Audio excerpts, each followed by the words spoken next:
सही है सही है सही है, बहुत अच्छे बहुत अच्छे, सही है भैया। आए जिया राजा,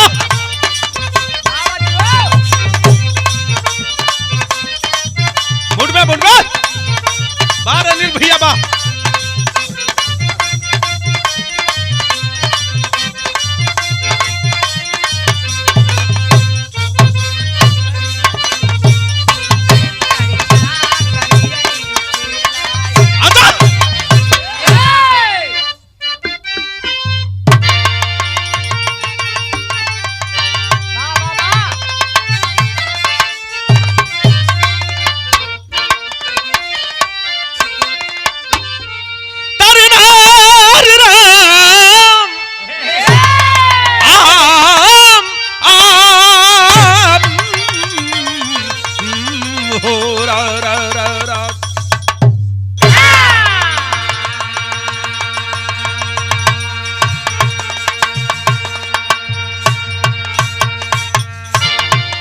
महाकुंभ में जो मेला लगा है, उसी कुंभ में घटना एक और घटी है, जिसको मैं बिरहा के माध्यम से आपको सुना रहा हूं।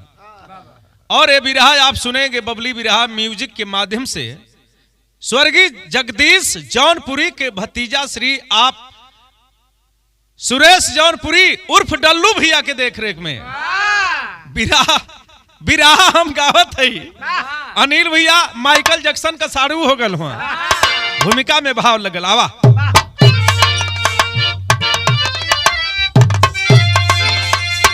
संत के भेष में घूम रहे भेड़िया, धर्म के यार में नीच करते कर्म, आज कलयुग कपारे है सबके चढ़ा, दिन पर दिन मानो हुआ बेरहम, रो रही माँ मही रो रहा आसमां, नानी आंसू भरे रो रहा है वतन, कुंभ मेला लगा जो महाकुंभ है, तेरी करनी है भरनी जो कर ले जतन।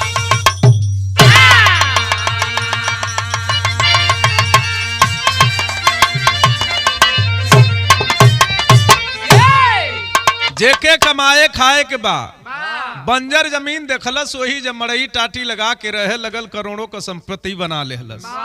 बाबा बाबा कहत बा, कुछ दिन के बाद Tata safari Bolero Scorpio Fortuner से चलत हम बाबा को, रोजाना पूजा पाठ करे वाला जात हम, बाबा हमार मुक्ति दे दा, बाबा हमार मुक्ति कह दा, बाबा रुपया पैसा भी देत हम, खाना पीना व्यवस्था भी बढ़िया करत हम, बाबा मौज करत हम, हर सुख आनंद लेत हम।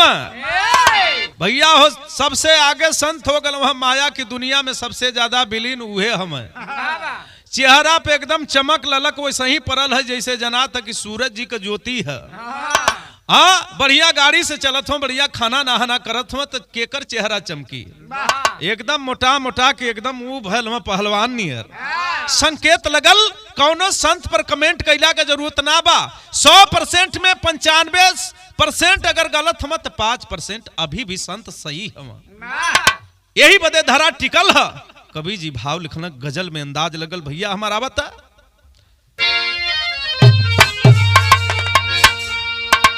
अरे इतने करीब आके दगा दे गई मुझे,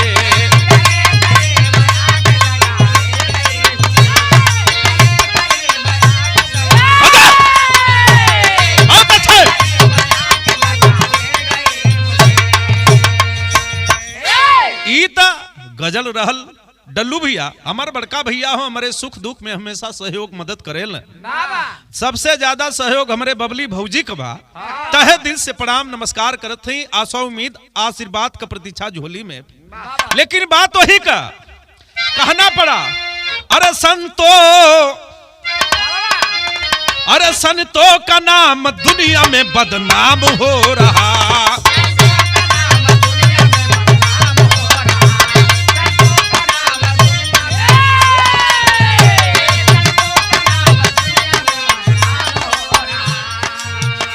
संतों का नाम दुनिया में बदनाम हो रहा,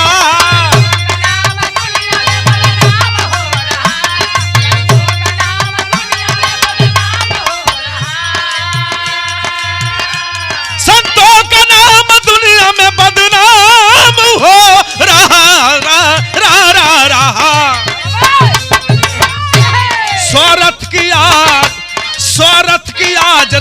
सुबह शाम हो रहा।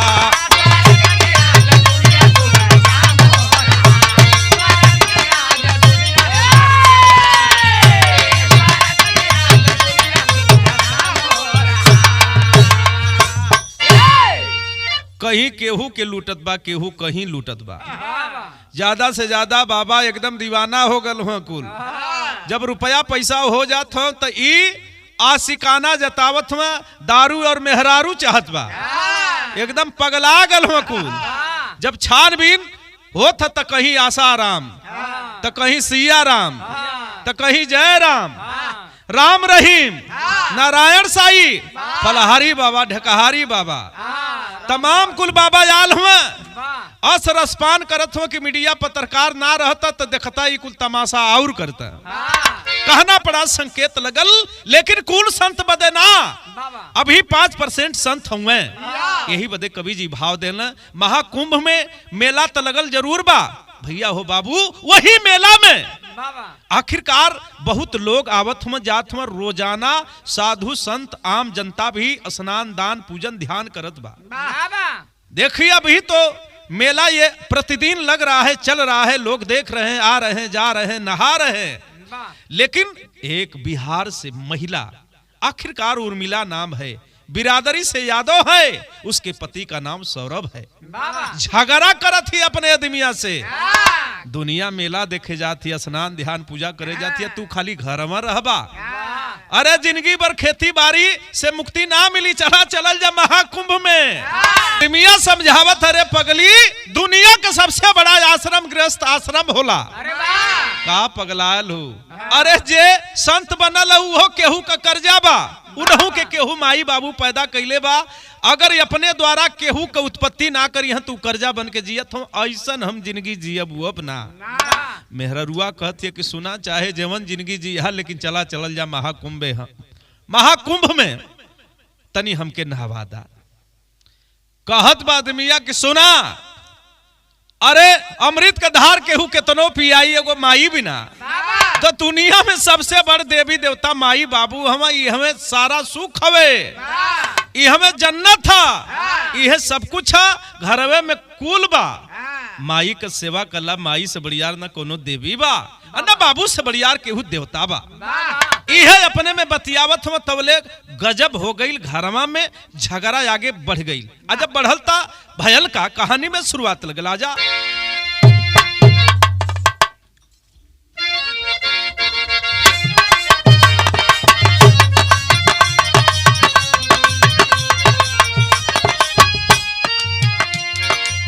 ला ला ला लार लार लार ललरिया लारे, ला ला ला लार लार लार ललरिया लारे, दनार नार ननर नार ननरिया नारे। बिहार दरभंगा की दुख भरी कहानी है, बिहार दरभंगा की दुख भरी कहानी है, नदान उर्मिलायन ठान भारी ठानी है।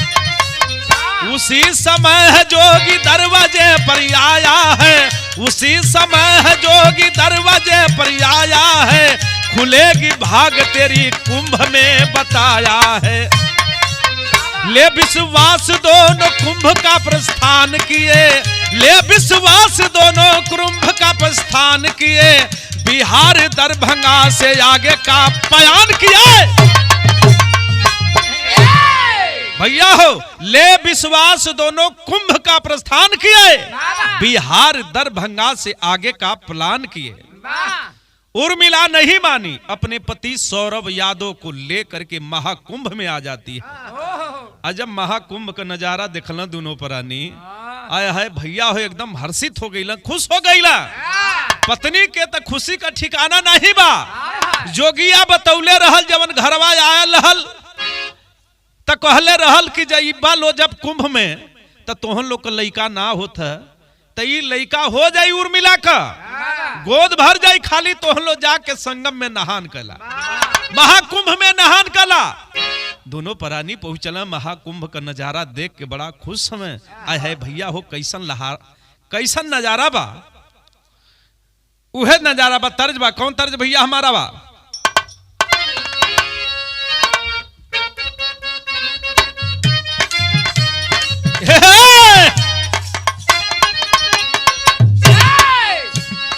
लागताड़ू सचहू छबीली हो, अरे छबीली हो, पूरा जिला तो से हिली हो, पूरा जिला तो से हिली हो।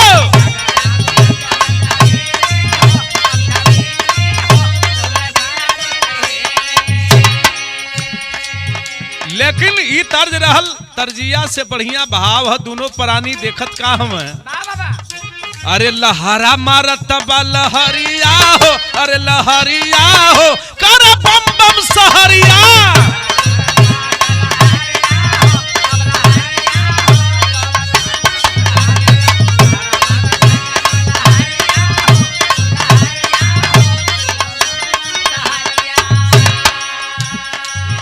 अरे साधु सन्यासी जुटे लोग वालू गैया,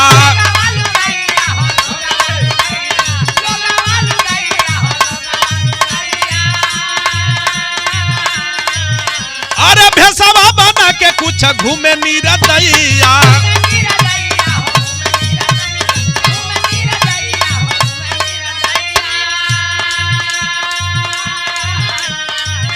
अरे इहे बाटे माया का बजरिया हो, अरे बजरिया हो, कर बम बम सहरिया।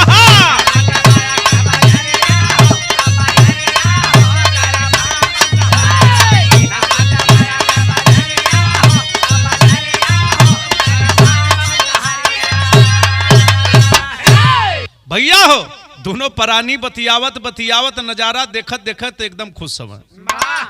आदमी कहला सौरभ यादव उर्मिला यादव से कि तनी जा तू जल्दी स्नान करके आवा, हमें यही जग खड़ा ही।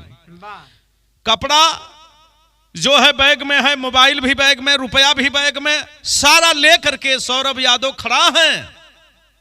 पत्नी उर्मिला यादव गई है पानी में और बहुत खुश है, जल में जाकर के संगम में प्रवेश कर जाती है। हाथ गोड़ जोड़ के पूजा करत है, माई दुनिया का तरनतार है जब होला कुंभ के मेला में, प्रभु सबकर नैया पार करेला, हमारो गोद भरदा ये तो हम चाहत हैं। नहा करके पूजा ध्यान करके वापस जब आती है तो देखती है कि मेरा पति नहीं है। पैरों तले जमीन सरक गई, रोना शुरू करती है, खोजती है, खोज रही है, लेकिन पति कहीं मिलत ना हुआ।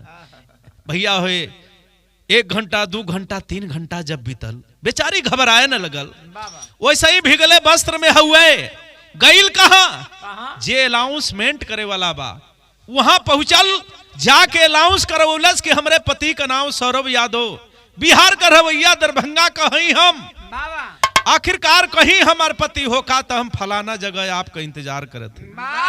भैया हो बाबू खोजते, अनाउंस करवाते, चारों तरफ नजर घुमाते, धीरे धीरे वो बेचारी थक गई। जब शाम होने लगा, सूर्य महाराज ढले लगना, बेचारी के आंख के आंसू ना रुकल, बेचारी हर हर हर हर रोवे लगल, रो रही है। आखिरकार कैसे रोवत है, टेरी में भाव लगल भैया हमार बिरहा में, आजा।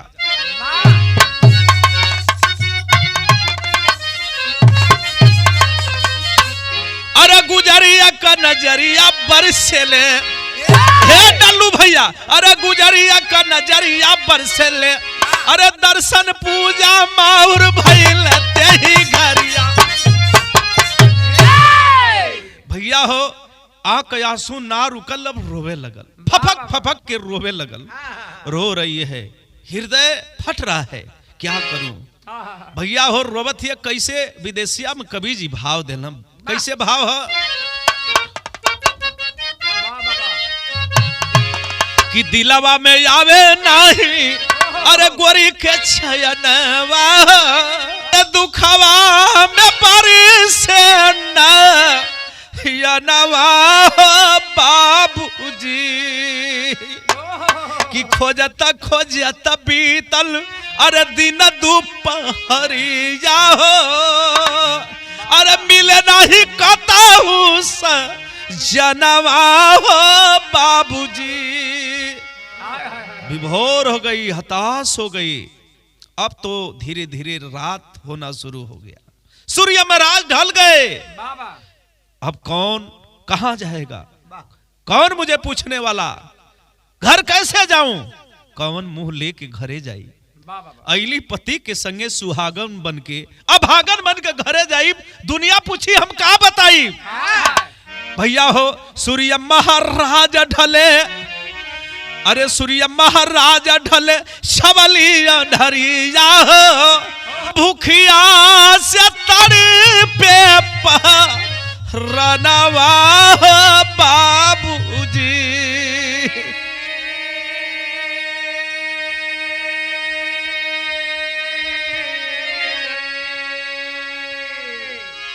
रो रही है, भाग रही है, उस लाखों के भीड़ में महाकुंभ में खोज रही अपने पति को। कहां मिली, हाँ कैसे मिली, हाँ। ठंड तो इतना पड़ रही है मेरे साथियों की घन घन घन घन कांपत हैं। गीला वस्त्र पहन करके ठंडा के मौसम में, जनवरी का महीना, यही 2025 का महीना, 2025 का साल, जनवरी का महीना मेरे साथियों। आखिरकार ये देखे वो बेचारी निराश है, रो रही है, छटपटा रही है। मिल जाते कहीं पर दिखाई दे देते, चारों तरफ देख रही है। लेकिन ठंड सताने जब लगी तो कहीं आग दिखाई पड़ी जलती हुई, उसके पास जाकर पहुंची। जब पहुंचल था, ये बाबू देखत कहां, वो एक छे साधु बाबा बैठल हो। साधु बाबा के पास जाकर वो महिला उर्मिला यादव बैठ जाती है, रो रही है। जब साधु बाबा देखना है, पता मिला कि जयपुर का रहने वाला थे बाबा। वो पूछ पड़े, बाबा रे लड़की, अरे महिला क्यों रो रही है? उर्मिला बतौलस कि बाबा हमारे संगे बड़ा अनर्थ हो गए। महिला रो मत रे पगली, तेरा आदमी आ रहा है, 2 घंटों में चला आएगा, तब तक तू आग जल रही है, सेक ले। ठंड पड़ रही है, कड़ाके की सर्द है, तू ये काम कर, यहीं तू बैठी रह, कहीं मत जाना।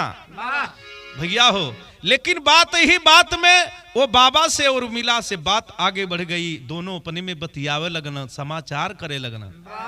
तबले साधु बाबा कहला वो उर्मिला से, वो कहला कि अरे महिला, तुम्हारी शादी बहुत दिन की हुई है, तुम्हारा कोई बच्चा अब तक नहीं हुआ है। पहली बात तो ये बताए बाबा कि तेरा आदमी आ रहा है। दूसरी बात ये बता दिए कि तुम्हारा शादी हुआ लेकिन अभी तक कोई बच्चा नहीं हुआ। दूठे बात ओके सत्य लौकल, बढ़िया लौकल तक कलश की बाबा अब तक पति का हेरायल ई पगली भूला गई। बाबा के बात में आ गई। बाबा कहे लगना, पढ़ावे लगना, तेरा बच्चा हो जाएगा। सुनो, मैं जुक्ति बताऊंगा, उसी जुक्ति से तुम्हारी समस्या का समाधान हो जाएगा। भैया हो बाबू, आखिरकार हाई देखा तर्ज लगल। वो बाबा उपाय का बतौना, का बतौना, वह तर्ज बा। कौन तर्ज भैया हमारा?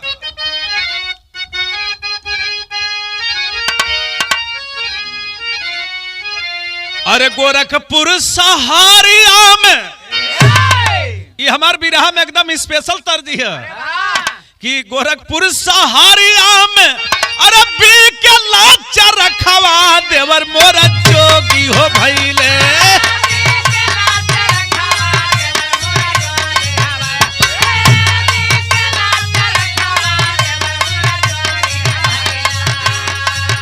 गोरखपुर सहारिया में बी के लाचा रखवा देवर मोरा जोगी हो भैले।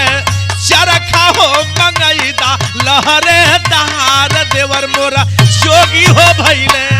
चरखा हो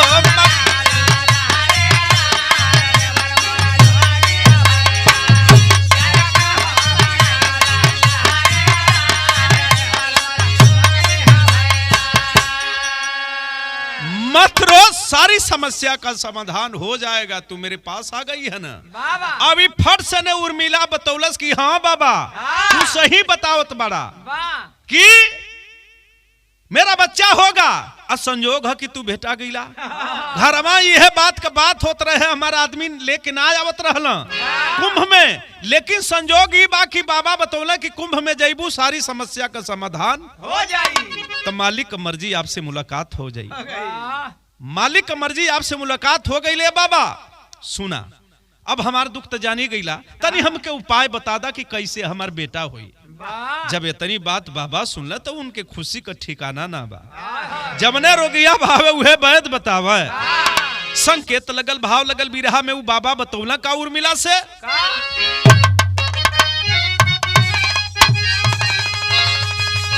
गोदिया तो हार भारी है उर्मिला कि गोदिया तो हार भारी काइला पैया ये कहू रुपैया न लागी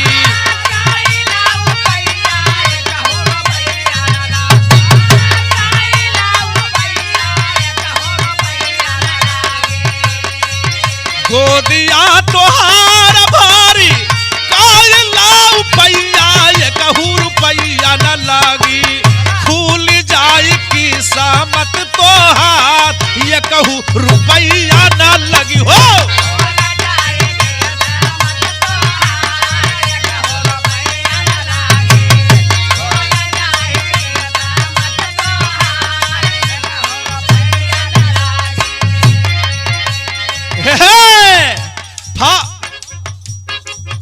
फलवा उठा के बाबा हाथ में थमावा ले हो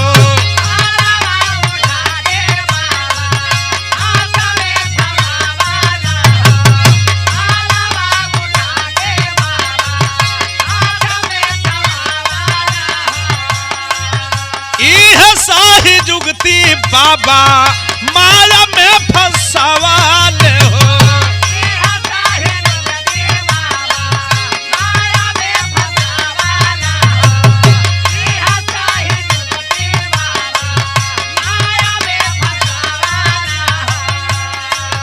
फलवा के खैते खैते आ गईली वो घैया ये कहू रुपैया न लागी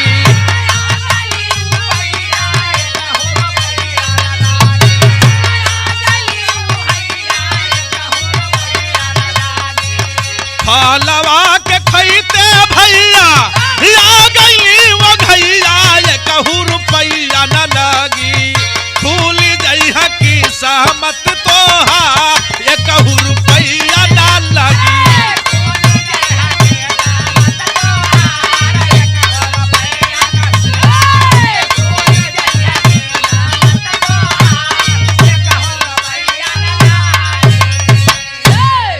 भैया हो वो बाबा उर्मिला को अपनी बातों में फंसा लिया और कहा तुम्हारा बेटा होगा सुनो घबराओ मत 1 रुपया भी नहीं लगेगा कहीं दवा उपचार करवाने की जरूरत नहीं है मैं तुम्हारा सब कुछ यही इलाज कर दूंगा सब कुछ यहाँ इलाज कर दूंगा रे महिला सुन मेरी बात एक ठे फल उठा के देना बाबा से उर्मिला खैलस खाते खाते वो घाये लगल और वही बाबा के बगल में ही सो जाती है अब धीरे धीरे रात अधियाए लगल बाबा का मन डगमगाए लगल बाबा उर्मिला के साथ आखिरकार हम नहीं बताते पत्रकार बताते हैं मीडिया समाचार सोशल मीडिया पे ये बात मिली तो मैं गा रहा हूं मैं अपने से बना के नहीं गा रहा हूं सच्चाई है आखिरकार मीडिया वाले नहीं होते तो भी कितने बाबा भी इसी तरह बच जाते ये तो सोशल मीडिया है कि हर बाबाओं का राज खुल रहा है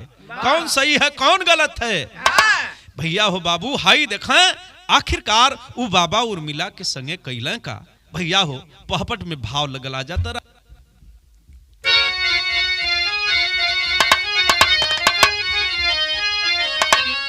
अरे हवस में अंधा अरे भैया व्यभिचारी अत्याचारी हो अरे हवस में अंधा अरे भैया व्यभिचारी अत्याचारी हो अरे लूटे इज्जत बन के बलात्कारी अत्याचारी हो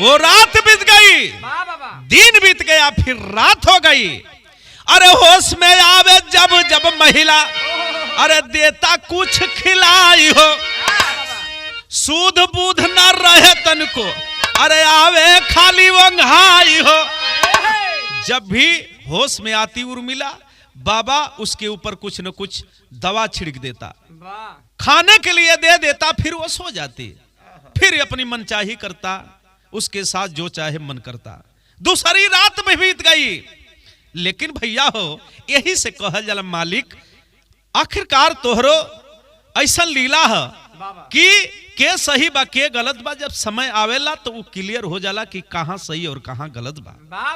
आगे का भयल समा का पहरा एक दिन डोलल भारी अत्याचारी हो। अरे लीला देखवला सूला डमरू धारी अत्याचारी हो।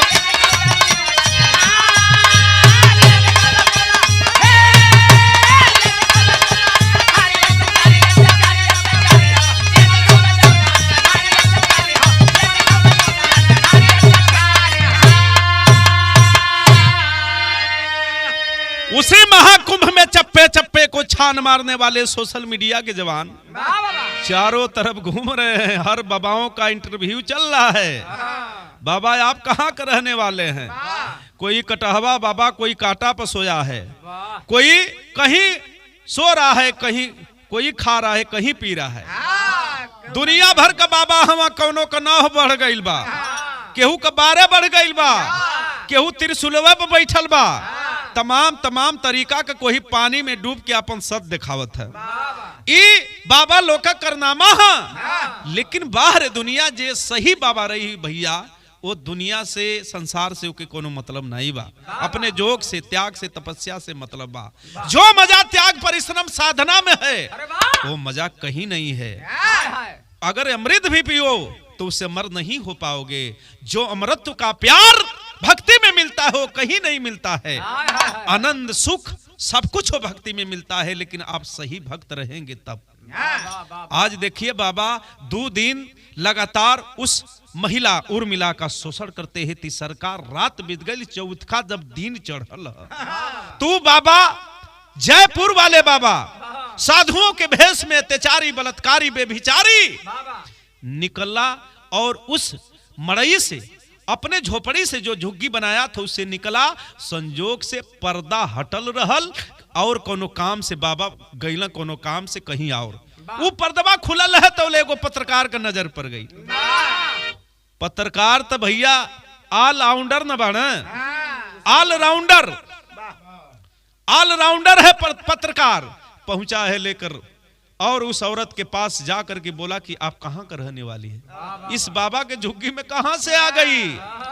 वो महिला कहती है अभी भी ओंघाई में है, कुछ सब कुछ उसका सूद बूद खो गया है। कहती है कि बाबा से आप पूछ लीजिएगा कि मैं कहां का रहने वाली हूं। होश में रहे तब ना बतावा। एक तो सबसे बड़ा गम ई बा कि ओकर पति हेरा गल। कुछ देर में वो बाबा भेटैला, ओके अपने बस में कर लेला। बेटा तोहर हो जाई ई लालच देके दुनिया भर का शोषण ओकर करत में पत्रकार समझ गया कि इसका मतलब कि बाबा इसके साथ अन्याय कर रहा है। ये बाबू तनिके तनिक में एगो ना कई ठे मीडिया वाला पहुंच गई ना तहुले उ मेलवा बड़ियार बा महाकुंभ का। एक नहीं हजारों हजार लोग आखिर उस महिला से पूछना शुरू करते हैं। अब महिला रोवत ही बतावत का है, आल्हा में भाव लगल भैया तनी आ जाता।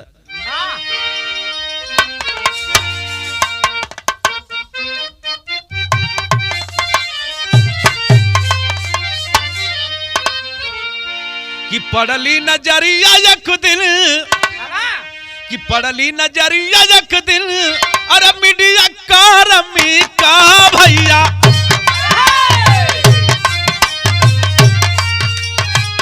बातवा पूछे ले सबा जुट के समाचार। धीरे धीरे पीढ़ी, धीरे धीरे भीड़िया ढेल बेलवा में भैया पुलिस प्रशासन सब पूछ ले तिखार। महिला कहे ले साधु बाबा सब बताई है साहब। ये तने में हाजिर भैला साधु बदकार। अब वही लोग भीड़ लगौले हो, महिला के घर ले हो, तब ले साधु भी आ गई। जब साधु देखा तो भागे लगल। जब भागे लगल महिला बोली कि अरे बाबा कहाँ जा रहे हैं? लोग सवाल कर रहे हैं मुझसे, थोड़ा सवाल का जवाब तो दे दीजिए। पीछे पीछे मीडिया वाला, पुलिस प्रशासन घेरे पर लगल हुआ, भग न जाए। यहाँ बहुत लोग साधु आए हैं, कहीं ऐसा ना हो कि ये गलत है और सही साधु को हम लोग पकड़ लें। गलती ये किया है, सजा किसी और को मिल जाए तो महाकुंभ में बड़ा अनर्थ हो जाएगा। ये बाबू सदर में भाव लगल, आखिरकार पीछे पीछे पुलिस लगल, ये बाबा भागत में, आगे आगे बाबा और आगे पीछे पुलिस, एकदम भैया उनके पकड़े बदे दौड़ावत ही है बाबा भागत में। महिला भी पीछे पीछे दौड़ रही है, बाबा रुक जा, बाबा रुक जा बाबा, लेकिन बाबा रुकने का नाम ही नहीं लेते। काहे बदे ना रुकत में? सदर में भाव लगल, बाबू कैसे आवत तनी?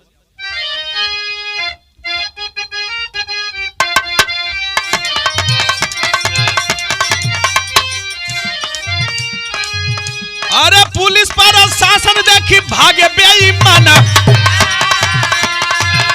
अरे पुलिस पर शासन देखी भागे बेईमाना, अरे चारी ओर से घेरे साहब की गिरफ्तार, चारी ओर से घेरी साहब की गिरफ्तार। अरे सही सही बतिया बतावे बेईमाना, अरे सही सही बतिया बतावे बेईमाना। अरे साधु से पूछे लकाई लगी है तोहार, अरे साधु से पूछे लकाई लगी है तोहार। अरे मारो मारो कहे सुनम, मारो मारो कहे सब कुंभ मेलावाम। अरे मीडिया खबरिया छपेले समाचार,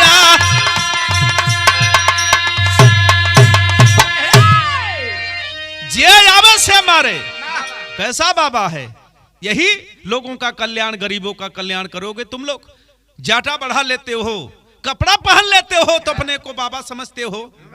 दुनिया को लूटने वाले ऐसे संत को तो चौराहे पर खड़ा करके गोली मार देना चाहिए। क्या संतई है ये, कैसी बाबागिरी है? कब सुधरोगे तुम लोग? अरे तुम्हारे पास भी बहन बेटियां है, अगर यही करना है तो अपने परिवार में रहो। तुम्हारी बीबी भी, तुम्हारे बच्चे भी, तुम्हारे परिवार रिश्तेदार तुम्हारी कदर करेंगे। जिस चीज की जरूरत परिवार के लोग तुम्हारी पूरा करेंगे। लेकिन ये सब क्या नाटकबाजी चल रहा है? लेकिन कुल संत ऐसन महात्मा साधु ना हो बाबू। बारे बाबा ढोगी साधु वो महाकुंभ में बहुत आल हुए, लोगन के लूट लेते हैं, बाहरे दुनिया बाहरे समय। लेकिन हाई देखा, आखिरकार मीडिया कर्मी ना होता तो उर्मिला का जान ना बच पावा। तो कहीं ना कहीं हमारे सोशल मीडिया वाले बधाई के पात्र है मेरे भाई। जगह जगह पर जा करके अथक परिश्रम करके उस महाकुंभ में लोगों की मदद कर रहे हैं, पूछ रहे हैं कहां के रहने वाले। अब देखिए मोनालिसा जो लड़की है उसको हिट करने वाला अगर कोई है तो पत्रकार हिट कर दिए। आज उसकी किस्मत चमक गई, एक माला बेचने वाली लड़की का किस्मत चमक गया। क्या बात है मेरे साथियों। आखिरकार मीडिया वालन के बधाई देते हुए कवि जी खड़ी लाइन में भाव लिखना, क्या लिखल?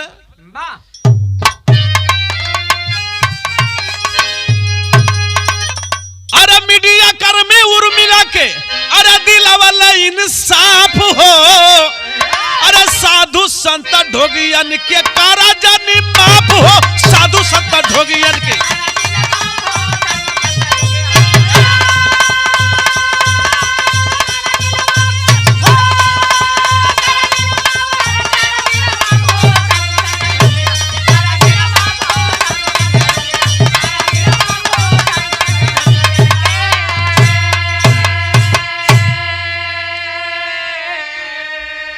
कहीं भी किसी संत के ऊपर आपको शक हो तो तुरंत पुलिस प्रशासन को फोन करिए, तुरंत मीडिया सोशल मीडिया वालों को बुलाइए, पूछताछ करिए कहां के रहने वाले हैं, कहां घर है, अपना आधार कार्ड दिखाइए, यहां कैसे आ गए, क्या कर रहे हैं, बार दाढ़ी बढ़ाकर यहां मड़ई टाटी झोपड़ी लगाकर क्या करते हैं, क्या लोगों को संदेश देना चाहते हैं, इस रूप में हैं साधु संत के भेष में। इसी तरह के लोग झोपड़ी लगा करके रोड के अगल बगल में रह रहे हैं, मंदिर पर रह करके लोगों का, गरीबों का शोषण करते हैं, बढ़िया खाना खाते, समाज उनको जिलाता है, लेकिन जरूरत आता है तो इन्हीं समाज का शोषण करते हैं।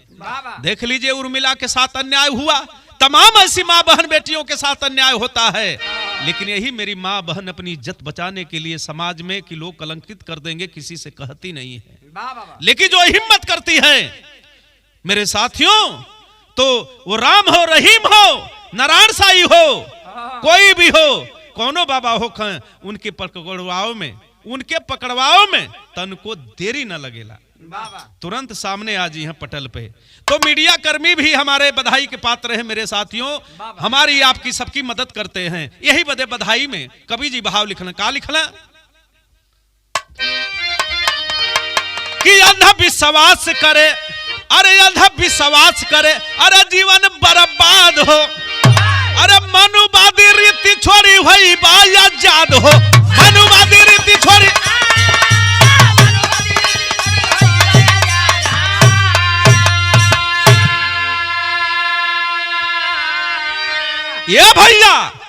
ये भैया जीवन में माई से बड़ न कोनो देवी है, न बाबू से बड़ केहू देवता है, भाई से बड़ा अपन कोई न सहयोग है, न भाई से बड़ा न कोई अपन सहयोगी है, और न ही बड़ा कोई रिश्तेदार है। मेरे साथियों, बड़ छोड़ कर सम्मान करिहा, जे जैसन हो के ओकर सम्मान होकर के चाहिए। बेटी का सम्मान बेटी नियर, बहन का सम्मान बहन नियर, माई का सम्मान माई नियर, बाबू का सम्मान बाबू नियर। जहां जैसन उचित होकर सम्मान करा, यही में भलाई है। धन दौलत बहुत आई जाई, लेकिन ये ढोगियन, ये साधुअन, ये संतन के भैया हो चक्कर में पड़बा तो जीवन बर्बाद कर दी। यही बदे कहल गल, बच के रहना है, अभी भी तलाश जारी है। सौरभ यादव मिला नहीं, लेकिन ठगी गई उर्मिला। कहीं अगर पति की अपनी बात मान गई होती तो आज वो ये दिन देखने के लिए नहीं मिलता। यही भी रहा, यही दुनिया है मेरे साथियों। हुआ क्या, अरे दुनिया में सबसे बड़ा, अरे दुनिया में सबसे बड़ा, अरे माई हुआ बाप हो, अरे साधु संत ढोगियन के कारा जानी माप हो, साधु संत ढोगियन।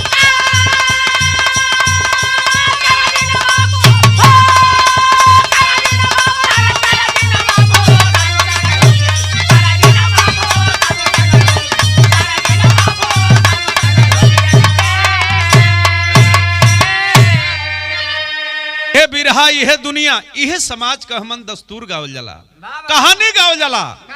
विश्वास रख के कि हमारे बिरहा के आप सुनबा, अगर थोड़ा भी समाज सुधरे के कोशिश करी तो हमन जानल जाई कि गावल बजावल हमन का सार्थक बा। गुरु बिहारी गुरु गणेश गुरु राम लाल जी पावन, कथन करे बीजा फौजी, अरे लागेगी सुहावन, अरे गुजरिया का नजरिया पर से ले, विजयी नंदलाल बिरहा का ये फुल